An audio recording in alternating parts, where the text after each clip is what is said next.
Macmillan Audio presents The Odyssey by Homer. Read for you by Dan Stevens.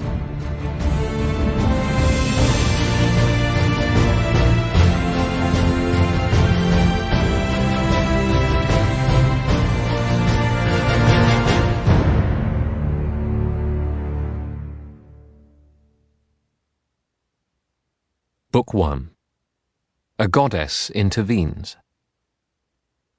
Sing in me, Muse, and through me tell the story of that man skilled in all ways of contending, the wanderer, harried for years on end after he plundered the stronghold on the proud height of Troy. He saw the townlands, and learned the minds of many distant men, and weathered many bitter nights and days in his deep heart at sea, while he fought only to save his life, to bring his shipmates home. But not by will nor valor could he save them, for their own recklessness destroyed them all, children and fools. They killed and feasted on the cattle of Lord Helios the sun, and he who moves all day through heaven took from their eyes the dawn of their return. Of these adventures, Muse, daughter of Zeus, tell us in our time, lift the great song again. Begin when all the rest, who left behind them headlong death in battle or at sea, had long ago returned, while he alone still hungered for home and wife. Her ladyship Calypso clung to him in her sea-hollowed caves, a nymph, immortal and most beautiful, who craved him for her own. And when long years and seasons wheeling brought around that point of time, ordained for him to make his passage homeward, trials and dangers even so attended him, even in Ithaca, near those he loved. Yet all the gods had pitied Lord Odysseus, all but Poseidon, raging cold and rough against the brave king, till he came ashore at last on his own land. But now that god had gone far off among the sunburnt races, most remote of men, at earth's two verges, in sunset lands and lands of the rising sun, to be regaled by smoke of thigh bones burning, haunches of rams and bulls 100-fold. He lingered, delighted at the banquet side. In the bright hall of Zeus upon Olympus, the other gods were all at home, and Zeus, the father of gods and men, made conversation. For he had meditated on Aegisthus, dead by the hands of Agamemnon's son Orestes, and spoke his thought aloud before them all. My word, how mortals take the gods to task! All their afflictions come from us, we hear, and what of their own failings? Greed and folly double the suffering in the lot of man. See how Aegisthus, for his double portion, stole Agamemnon's wife and killed the soldier on his homecoming day, and yet Aegisthus knew that his own doom lay in this. We gods had warned him, sent down Hermes Argifontes, our most observant courier, to say, don't kill the man, don't touch his wife, or face a reckoning with Orestes the day he comes of age and wants his patrimony. Friendly advice, but would Aegisthus take it? Now he has paid the reckoning in full. The grey-eyed goddess Athena replied to Zeus, O Majesty, O Father of us all, that man is in the dust indeed, and justly. So perish all who do what he had done. But my own heart is broken for Odysseus, the mastermind of war, so long a castaway upon an island in the running sea, a wooded island in the sea's middle. And there's a goddess in the place, the daughter of one whose baleful mind knows all the deeps of the blue sea, Atlas, who holds the columns that bear from land the great thrust of the sky. His daughter will not let Odysseus go, poor mournful man. She keeps on coaxing him with her beguiling talk, to turn his mind from Ithaca. But such desire is in him merely to see the hearth-smoke leaping upward from his own island, that he longs to die. Are you not moved by this, Lord of Olympus? Had you no pleasure from Odysseus's offerings beside the Argive ships on Troy's wide seaboard? O Zeus, what do you hold against him now? To this the summoner of cloud replied, My child, what strange remarks you let escape you. Could I forget that kingly man Odysseus? There is no mortal half so wise, no mortal gave so much to the lords of open sky. Only the god who laps the land in water, Poseidon, bears the fighter an old grudge, since he poked out the eye of Polyphemus, brawniest of the Cyclopes. Who bore that giant lout? Thoosa, daughter of Phorcys, an offshore sea lord. For this nymph had lain with Lord Poseidon in her hollow caves. Naturally, the god, after the blinding, mind you, he does not kill the man, he only buffets him away from home. But come now, we are all at leisure here. Let us take up this matter of his return, that he may sail. Poseidon must relent, for being quarrelsome will get him nowhere. One god flouting the will of all the gods. The grey-eyed goddess Athena answered him, O Majesty, O Father of us all, if it now please the blissful gods that wise Odysseus reach his home again, let the wayfinder Hermes cross the sea to the island of Ogygia. Let him tell our fixed intent to the nymph with pretty braids, and let the steadfast man depart for home. For my part, I shall visit Ithaca, to put more courage in the sun, and rouse him to call an assembly of the islanders, a Chian gentleman with flowing hair. He must warn off that wolf pack of the suitors, who prey upon his flocks and dusky cattle. I'll send him to the mainland, then, to Sparta, by the sand beach of Pylos. Let him find news of his dear father where he may, and win his own renown about the world. She bent to tie her beautiful sandals on, ambrosial, golden, that carry her over water, or over endless land on the wings of the wind, and took the great haft of her spear in hand. That bronze-shod spear this child of power can use to break in wrath long battle lines of fighters. Flashing down from Olympus's height she went to stand in Ithaca before the manor, just at the doorsill of the court. She seemed a family friend, the Taphian captain Mentes, waiting with a light hand on her spear. Before her eyes she found the lusty suitors casting dice inside the gate, at ease on hides of oxen they had killed. Their own retainers made a busy sight, with houseboys mixing bowls of water and wine, or sopping water up in sponges, wiping tables to be placed about in hall, or butchering whole carcasses for roasting. Long before anyone else, the Prince Telemachus now caught sight of Athena, for he too was sitting there unhappy among the suitors, a boy daydreaming.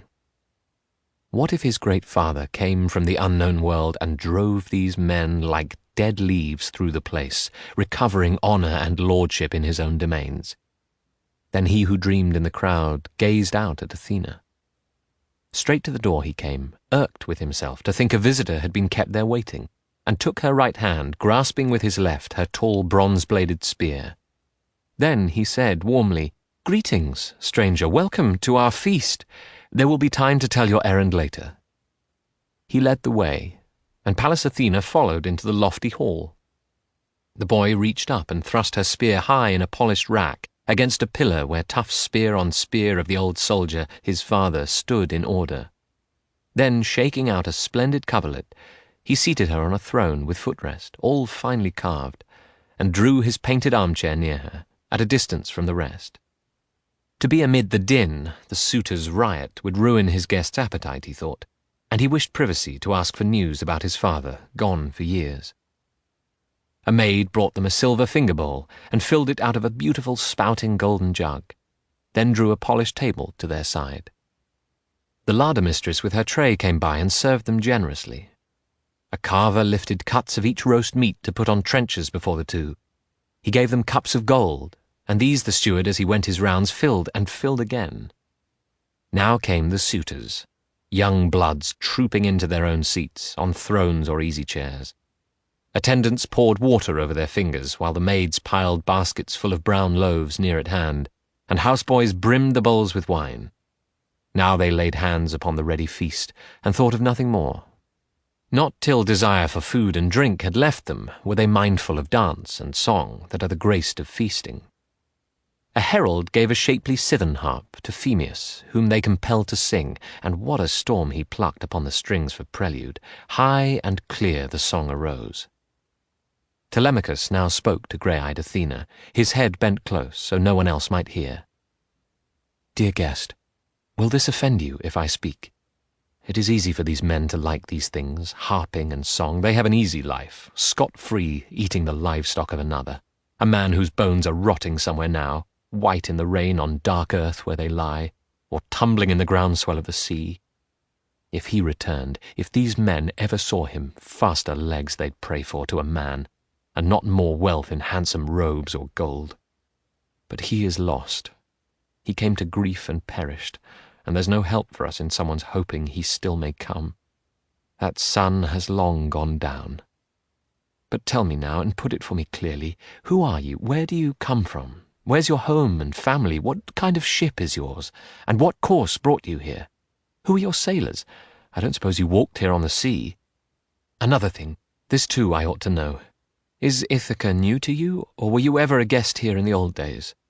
Far and near friends knew this house, for he whose home it was had much acquaintance in the world. To this the grey-eyed goddess answered, As you ask, I can account most clearly for myself. Mentes, I'm called, son of the veteran Anchialus. I rule seafaring Taphos. I came by ship, with a ship's company, sailing the wine-dark sea for ports of call on alien shores, to Temesy for copper, bringing bright bars of iron in exchange. My ship is moored on a wild strip of coast in Rhythron Bight, under the wooded mountain. Years back, my family and yours were friends, as Lord Laertes knows. Ask when you see him. I hear the old man comes to town no longer, stays up country, ailing, with only one old woman to prepare his meat and drink, when pain and stiffness take him in the legs from working on his terraced plot, his vineyard. As for my sailing here, the tale was that your father had come home, therefore I came. I see the gods delay him. But never in this world is Odysseus dead, only detained somewhere on the wide sea, upon some island with wild islanders, savages they must be to hold him captive. Well, I will forecast for you, as the gods put the strong feeling in me. I see it all, and I'm no prophet, no adept in bird signs. He will not now be long away from Ithaca, his father's dear land. Though he be in chains, he'll scheme a way to come. He can do anything. But tell me this now. Make it clear to me. You must be, by your looks, Odysseus's boy. The way your head is shaped, the fine eyes, yes, how like him. We took meals like this together many a time before he sailed for Troy with all the lords of Argos in the ships. I have not seen him since, nor has he seen me. And thoughtfully Telemachus replied, Friend, let me put it in the plainest way. My mother says I am his son. I know not, surely. Who has known his own engendering? I wish at least I had some happy man as father, growing old in his own house. But unknown death and silence are the fate of him that, since you ask, they call my father. Then grey-eyed Athena said, The gods decreed no lack of honour in this generation. Such is the son Penelope bore in you. But tell me now, and make this clear to me, what gathering, what feast is this? Why here? A wedding? Revel? At the expense of all? Not that, I think. How arrogant they seem, these gluttons making free here in your house. A sensible man would blush to be among them. To this Telemachus answered, Friend, now that you ask about these matters, our house was always princely, a great house, as long as he of whom we speak remained here. But evil days the gods have brought upon it, making him vanish as they have so strangely. Were his death known, I could not feel such pain. If he had died of wounds in Trojan country or in the arms of friends after the war, they would have made a tomb for him, the Achaeans, and I should have all honour as his son. Instead the whirlwinds got him, and no glory. He is gone, no sign, no word of him, and I inherit trouble and tears. And not for him alone the gods have laid such other burdens on me. For now the lords of the islands, Dulichion and Sami, wooded Zakynthos, and rocky Ithaca's young lords as well, are here courting my mother, and they use our house as if it were a house to plunder. Spurn them she dare not, though she hates that marriage, nor can she bring herself to choose among them. Meanwhile they eat their way through all we have, and when they will they can demolish me. Pallas Athena was disturbed, and said, Ah, bitterly you need Odysseus, then. High time he came back to engage these upstarts. I wish we saw him standing helmeted there in the doorway, holding shield and spear, looking the way he did when I first knew him. That was at our house, where he drank and feasted after he left Ephyra, homeward bound from a visit to the son of Mermerus, Ilos. He took his fast ship down the gulf that time for a fatal drug to dip his arrows in and poison the bronze points. But young Ilos turned him away, fearing the god's wrath. My father gave it, for he loved him well. I wish these men could meet the man of those days. They'd know their fortune quickly. A cold bed. Aye, but it lies upon the god's great knees whether he can return and force a reckoning in his own house or not. If I were you, I should take steps to make these men disperse. Listen now and attend to what I say. At daybreak, call the islanders to assembly and speak your will, and call the gods to witness. The suitors must go scattering to their homes. Then here's a course for you, if you agree.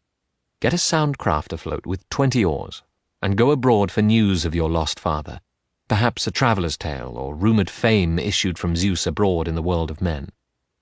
Talk to that noble sage at Pylos, Nestor. Then go to Menelaus, the red-haired king at Sparta, last man home of all the Achaeans. If you should learn your father is alive and coming home, you could hold out a year. Or if you learn that he is dead and gone, then you can come back to your own dear country and raise a mound for him, and burn his gear with all the funeral honours due the man, and give your mother to another husband. When you have done all this, or seen it done, it will be time to ponder concerning these contenders in your house, how you should kill them, outright or by guile. You need not bear this insolence of theirs. You are a child no longer. Have you heard what glory young Orestes won when he cut down that two-faced man Aegisthus for killing his illustrious father? Dear friend, you are tall and well set up, I see. Be brave, you too, and men in times to come will speak of you respectfully. Now I must join my ship. My crew will grumble if I keep them waiting. Look to yourself. Remember what I told you. Telemachus replied, Friend, you have done me kindness like a father to his son, and I shall not forget your counsel ever. You must get back to sea, I know, but come, take a hot bath and rest. Accept a gift, to make your heart lift up when you embark, some precious thing and beautiful from me, a keepsake, such as dear friends give their friends. But the grey-eyed goddess Athena answered him, Do not delay me, for I love the sea ways. As for the gift your heart is set on giving, let me accept it on my passage home, and you shall have a choice gift in exchange. With this, Athena left him, as a bird rustles upward, off and gone.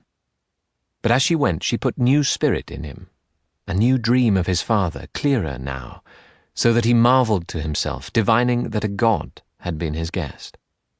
Then, godlike in his turn, he joined the suitors.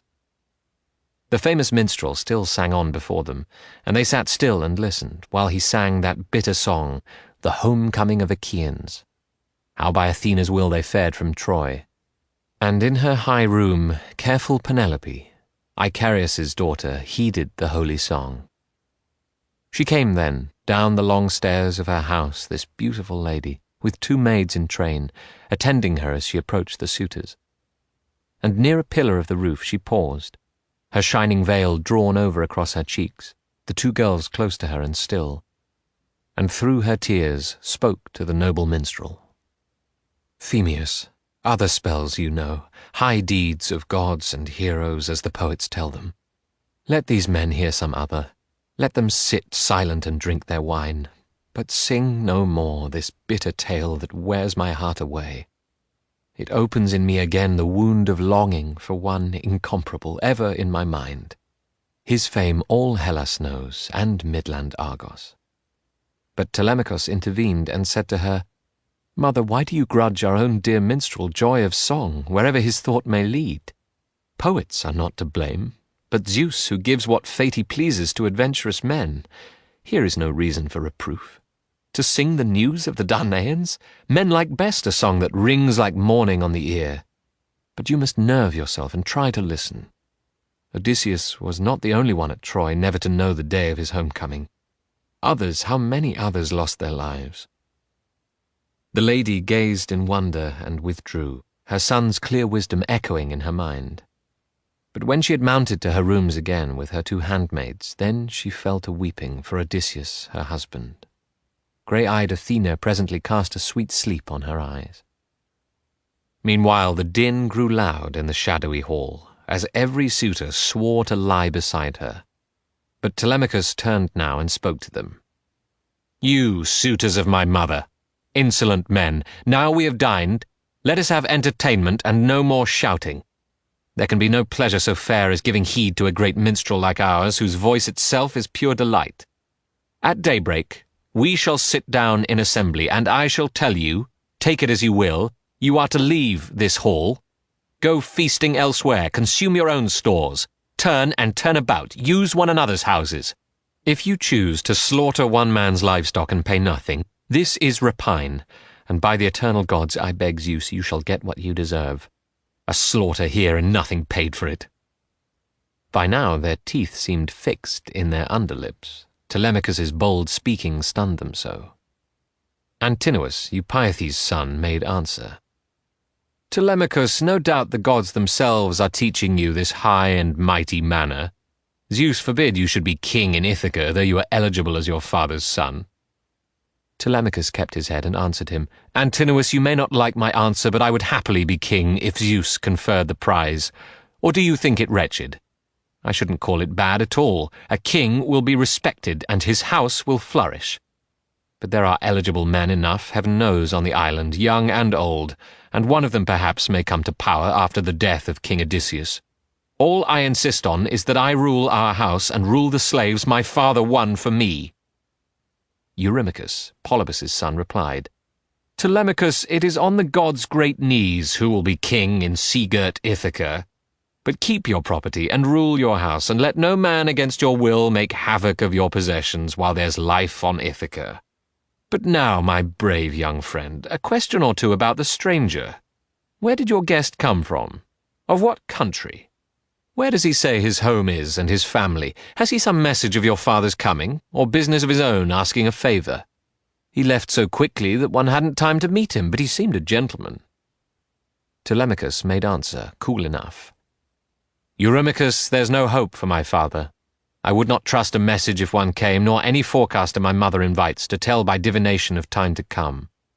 My guest, however, was a family friend, Mentes, son of Anchialus. He rules the Taphian people of the sea." So said Telemachus, though in his heart he knew his visitor had been immortal. But now the suitors turned to play again with dance and haunting song. They stayed till nightfall. Indeed, black night came on them at their pleasure, and half asleep they left, each for his home. Telemachus's bedroom was above the court, a kind of tower with a view all round. Here he retired to ponder in the silence. While carrying brands of pine alight beside him, Eurycleia went padding, sage and old. Her father had been Ops, Picena's son, and she had been a purchase of Laertes when she was still a blossoming girl. He gave the price of 20 oxen for her, kept her as kindly in his house as his own wife, though for the sake of peace he never touched her. No servant loved Telemachus as she did, she who had nursed him in his infancy. So now she held the light as he swung open the door of his neat, freshly painted chamber. There he sat down, pulling his tunic off, and tossed it into the wise old woman's hands. She folded it and smoothed it, and then hung it beside the inlaid bed upon a bar. Then, drawing the door shut by its silver handle, she slid the catch in place and went away. And all night long, wrapped in the finest fleece, he took in thought the course Athena gave him.